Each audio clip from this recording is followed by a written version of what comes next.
Drones and AI map forest fungi diversity.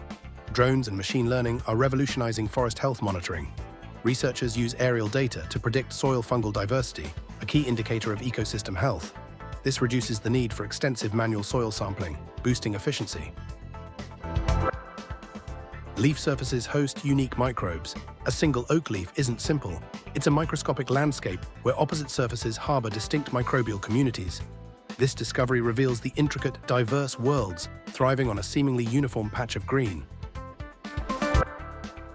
DNA repair shapes human mutations. Like wounds leaving scars, unrepaired DNA damage causes mutations.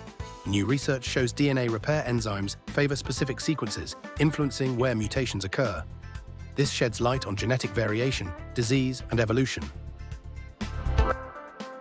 Carp relatives fight herpesvirus. A devastating herpes virus threatens common carp, vital for food globally. Some carp relatives naturally blunt infections, offering crucial clues. Understanding their immunity could lead to new strategies for controlling outbreaks and protecting fish. Microbes power renewable chemicals. Photosynthetic microbes turn CO2 into useful chemicals using light. Traditional methods demand high water energy. New systems aim for long-lasting, renewable production under mild conditions, making green chemistry more efficient and sustainable.